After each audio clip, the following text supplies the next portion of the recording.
Hey yo, what's decent, yo? I got another battle just for you guys. Let's go! I'm gonna lead out with Sylveon. He's gonna lead out with his Rotom Wash. I figured that my Sylveon is slower, so I'm just gonna go for the Baton Pass, figuring that he wanna go for the Volt Switch. He's gonna go out into his Excadrill, which is perfect because I get Switch Initiative into my Ursaring, baby! Guts activated. Let's go! Right off the bat. So he brings in Clefable, assuming that I was going to go for the close combat. My intention was just to get the activation going on here as far as the Guts was concerned. Then I'm just going to go to Landorus and go ahead and U-turn out into Aggron as he Moonblast. And then I'm just going to pivot switch out, actually. Just trying to get the Clefable out of there until later on. I can save Aggron and Ursaring for this. So Clefable is actually a threat. He has a Rotom Wash, so Rotom Wash actually does clean up. Now it's time to see if my Ursaring actually outspeeds. I'm just going to go for the Facade. Well, actually, no. I'm going to go for the close combat just in case he wants to hard switch out into Tyranitar and or the Excadrill. But he hard switches out into the Clefable since I have the defense drop and the special defense drop. I don't necessarily want to stay in. I mean, I did contemplate staying in and go for the Facade. I am Guts as opposed to Quick Feet, so my attacks would deal a lot of damage. And I have the Thunder Wave support so that a lot of his Pokemon won't be able to outspeed the Clefable, such as on this Aggron. I have T-Wave on this Aggron. So I'm going to go ahead and Mega Evolve here. I think he's going to want to switch out. I'll go for the Rock Slide. And I think it's just optimal for me to accumulate damage on the Rotom Wash. I do have Freeze Drive on my Mamoswine, so I do want to reveal that, but at a point where I think it's going to be able to finish off the Rotom there. I don't want to really give Rotom a chance.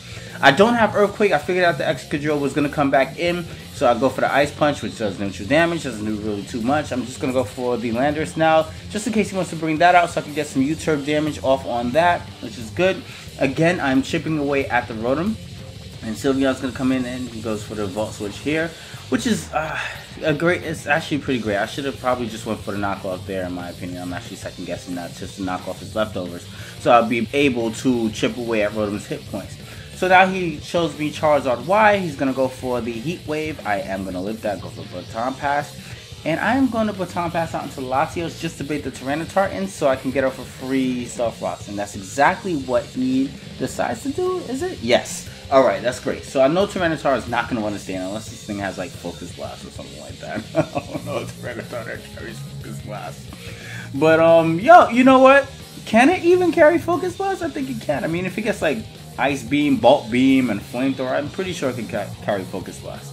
I gotta see that one day, so I'm just gonna bring the Sylveon for Death Fodder and stuff like that. So I figure I didn't even get a chance to show off the Trump card. This is the Trump card Sylveon. So Trump card, Hidden Power, Fighting, is it? And then Shadow Ball with Baton Pass. So Ursaring comes back in. I am now going to use Facade, I think, this turn, because the last time I went for the close combat, which is great. So Facade, and I'm actually surprised that the Clefable lived it. I mean, yo, I'm Guts adamant, and that's a Facade, Stab, and all that, and Clefable just like completely defies all of that. Goes for the Soft Boil. I was actually pretty close to clicking close combat. I actually really was, but I'm actually able to go and kill off this thing.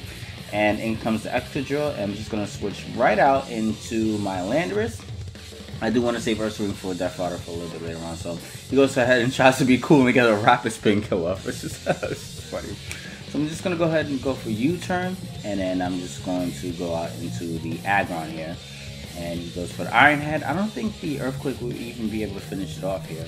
So I'm switching out, but then I'm trying to goad him into switching out too. That's another thing. There he is. I'll actually want him to save that for a little bit later on, and that's the point, to bring in Rotom to accumulate damage on the Rotom.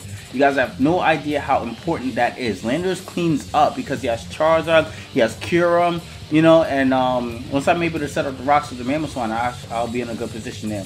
So Ursaring bites the dust. It's not like Ursaring is faster. So Latios comes in. I'm just gonna go for the Surf. He switches out into Excadrill, and then after that, I went and locked myself into Surf, obviously, for the Tyranitar, because he switched in Tyranitar a little bit earlier on the previous switch.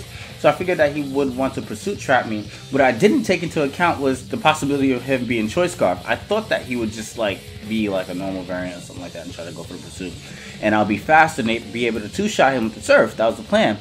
So that didn't happen in the accordance. And I'm just going to go for the Rock Slide, just to lock myself into that, so I'm able to hit the incoming Rotom. If Rotom comes in, I'm able to hit Charizard and Kyurem for super effective damage. So that's able to knock out the Tyranitar. I have to switch out because Landorus in this case scenario is my win condition. He goes for the Pain Split, which is ideal actually. It gives me an idea.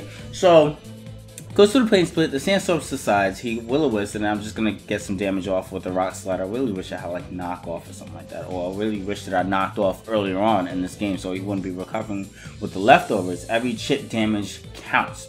So now I'm just gonna bring in a Mammoth Swan here, and I can just go for the rocks, assuming that he will want to go for the pain split because I do have the freeze dry. So I go for rocks here, and I take a chance here. Pain split, that's good. So now I can just go for the freeze dry and inflict some damage off of that, and then afterwards I'm just going to be able to go out into rock slide. I went for rocks because I was preparing for the Kirim, but I actually misclick here, which pissed me off. Because instead of going for the freeze dry, I went for the ice shard. And now I know I'm not going to be able to kill off this Rotom, and that just knocks the game off of me. Have you ever been so upset over a move that you yourself made? Like, that's crazy. You guys have no idea how upset I was, man. Just one move, one mistake. So I definitely did have a lot of fun regardless. Guys, if you enjoyed this video, do me a favor, drop a like. And if you guys want to see more content like this in the future, please subscribe to me. It is awesome. I appreciate it. Thank you very much. Peace. What you doing?